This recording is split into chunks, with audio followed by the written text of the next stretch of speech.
Assalamualaikum warahmatullahi wabarakatuh. Halo semuanya, kembali lagi di podcast Bengkel Belajar.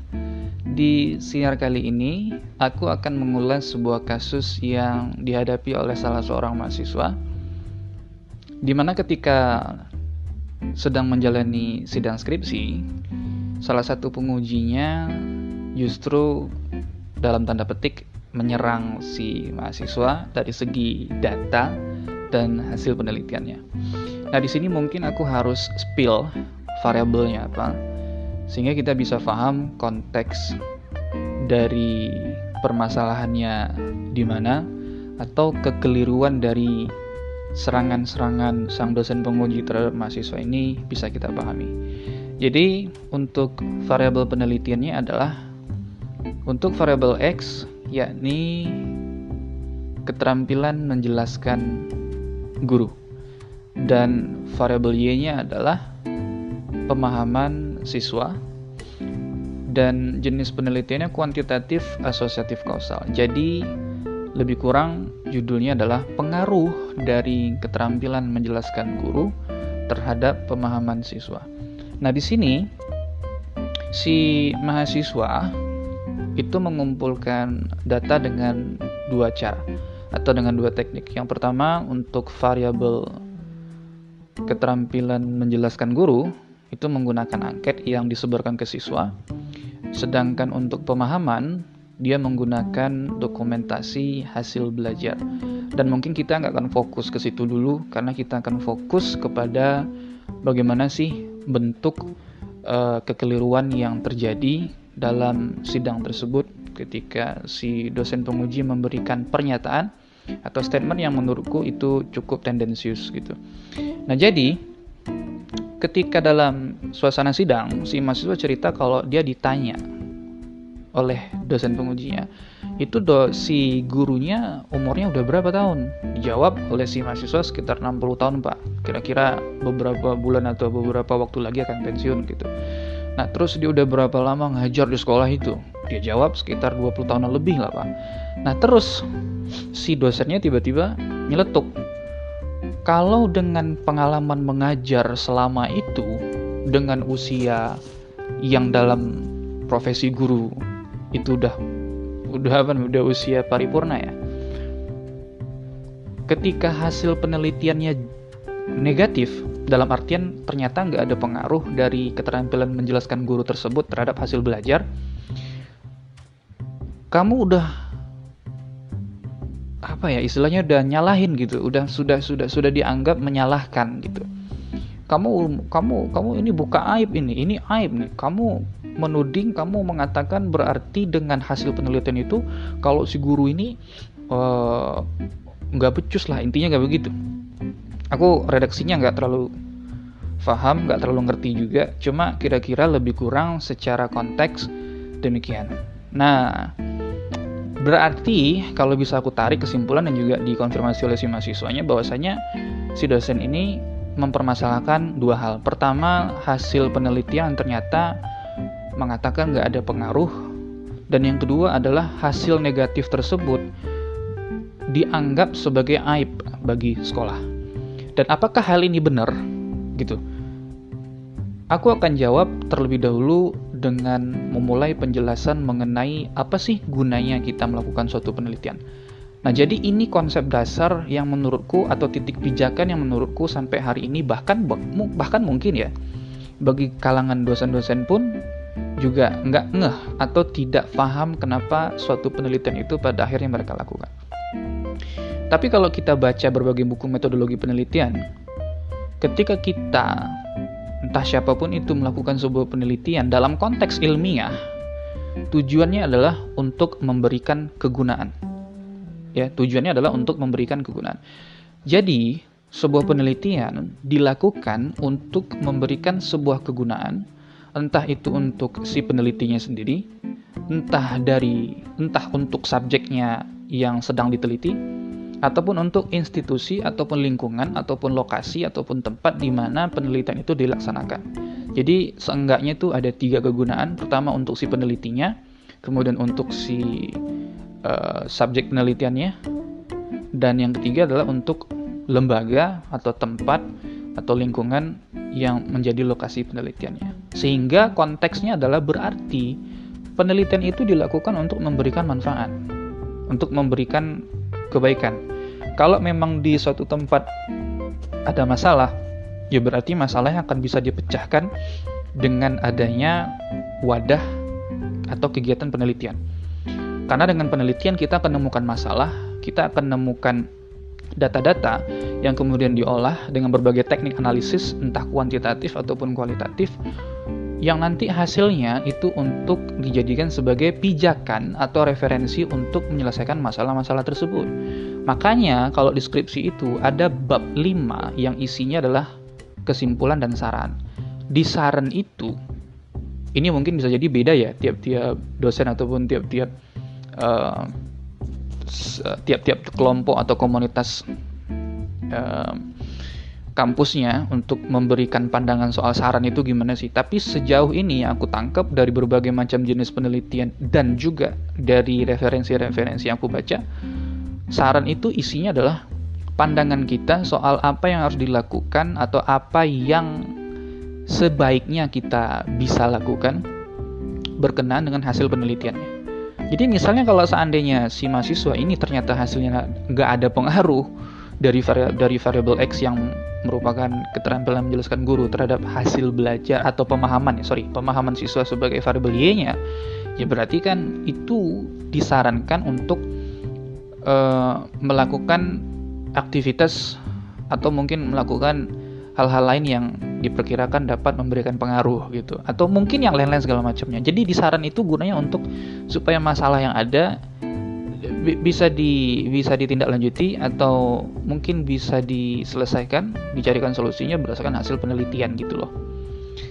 Nah, maka akan sangat aneh sekali kalau ada seorang dosen yang kemudian mengatakan bahwa hasil penelitian yang negatif itu dianggap sebagai mengumbar aib. Bapak dan Ibu yang kami hormati, sejauh ini yang kita tangkap dari konteks dilakukannya sebuah penelitian oleh mahasiswa, ini juga untuk mahasiswanya ya, bahwasanya kita melakukan itu dalam konteks ilmiah. Apa yang kita lakukan dengan data penelitian, apa yang kita temukan sebagai data penelitian, itu adalah konteksnya untuk ranah ilmiah, dan ini bukan untuk konteks di luar itu. Maka ketika ada mungkin aib lah, katakan itu kekurangan, kelemahan atau masalah atau aib lah dalam tanda petik, mungkin yang dianggap, mungkin dosennya menganggap itu aib, dalam persepsi dia itu aib misalnya.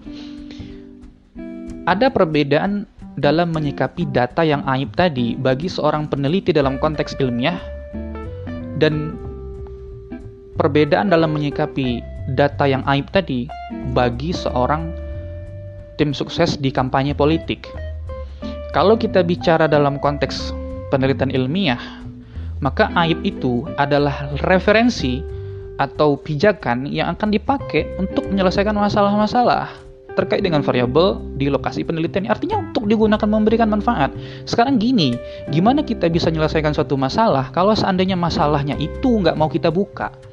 Ibaratkan kita punya luka, kalau nggak mau dibersihkan, atau kalau nggak mau kita korek boroknya, nanah yang nggak dibersihin, kotoran yang nggak disterilkan misalnya, ya gimana mau sembuh gitu. Intinya aib itu bagi seorang peneliti dalam konteks ilmiah bukan digunakan untuk menjatuhkan seseorang, bukan untuk menjatuhkan seorang guru, bukan untuk menjatuhkan nama baik sekolah, tapi digunakan sebagai referensi untuk memperbaiki apa masalah-masalah yang ada di sana.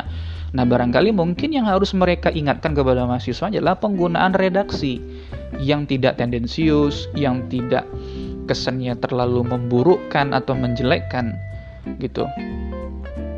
Ini dalam konteks ilmiah. Tapi kalau si beliau, dosennya memandang itu data yang berisi aib tadilah misalnya, memandang itu sebagai seorang sebagai seorang tim sukses di kampanye politik. Setahu saya sampai hari ini hanya sekali lagi ya saya tegaskan ya, sampai hari ini setahu saya ketika ada data yang dikumpulkan berisi aib dan data itu digunakan ataupun dianggap untuk menjatuhkan nama baik seseorang, itu pandangan yang demikian hanya dimiliki oleh orang-orang di tim sukses ataupun di tim kampanye politik. Dalam konteks ilmiah, dalam konteks penelitian, seorang peneliti ketika memandang data yang berisi aib, itu tidak dijadikan oleh mereka sebagai alat untuk menjatuhkan nama baik seseorang atau nama baik institusi, tapi mereka gunakan untuk sebagai referensi menyelesaikan masalah-masalah yang ada gitu. Nah, ini yang pertama, kekeliruan soal bagaimana hasil penelitian yang negatif atau data penelitian yang isinya dianggap sebagai aib dituding sebagai penjatuhan nama baik, padahal nggak begitu. Ini konteksnya ilmiah, ini bukan konteks politik. Jadi aneh aja kalau ada dosen yang punya pikiran seperti itu. Yang kedua, untuk hasil penelitian, kalau memang hasilnya negatif, ini berkenaan dengan data, berkenaan dengan apa yang kita temukan di lapangan. Bahwasanya, kalaulah seandainya seorang guru tadi, dan pada faktanya ya, si mahasiswa cerita dan juga aku ngeliat datanya bahwa si mahasiswa ini rupanya dalam pengumpulan data menemukan bahwasanya keterampilan menjelaskan guru ini bagus, gak ada masalah, karena dari hasil angket siswanya positif. Nah, sedangkan untuk hasil belajarnya juga positif, artinya hasil belajar bagus dan keterampilan menjelaskan guru juga bagus, tapi kan belum tentu ada pengaruh. Ya ibaratkan analoginya kan seperti sehat karena kita makan sayur, sehat karena kita tidak merokok, sehat karena kita makan ataupun mengkonsumsi vitamin, kita sehat karena nggak begadang dan segala macamnya. Variabel Y-nya adalah sehat. X-nya ada banyak nih, tapi kan nggak mungkin kita teliti semua, karena kita harus teliti satu-satu dulu. Kalau ternyata orang sudah makan sayur, kemudian dia sehat, dan ternyata sehatnya itu bukan karena makan sayur, setelah dilakukan uji statistik ya, dengan regresi linear sederhana itulah misalnya, apakah berarti data yang mengatakan bahwa dia makan sayur ini adalah data yang salah, datanya keliru? Nggak begitu. Ya, ada perbedaan nih, ada dimensi perbedaan, ada dimensi yang berbeda yang harus dipandangi secara berbeda antara variabel nggak ada masalah dengan variabel nggak ada pengaruh. Ngerti nggak? Variabel nggak ada masalah itu nggak ada hubungannya dengan pengaruh. Dia berada dalam dimensi yang berbeda, dalam kotak yang berbeda. Jadi kalau seandainya variabelnya positif, keterpenuhan indikator berdasarkan definisi operasionalnya positif, baik-baik aja, misalnya untuk keterampilan menjelaskan gurunya hasil belajarnya juga baik, terus ternyata pas dianalisis dengan regresi nggak ada pengaruh, ya itu bukan berarti penelitiannya salah, karena dimensinya berbeda. Dimensi sebuah variabel ini terpenuhi berdasarkan indikator di definisi operasionalnya dengan hubungan ataupun pengaruh antar variabel ini ada apa enggak, itu dua hal yang berbeda. Ya, jadi kalau bisa aku simpulkan, pertama, ketika sebuah data penelitian itu negatif yang dianggap sebagai aib, maka ada cara pandang yang berbeda oleh seorang peneliti dan orang yang di luar peneliti. Si mahasiswa ini dia mengerjakan skripsi yang konteksnya adalah konteks ilmiah.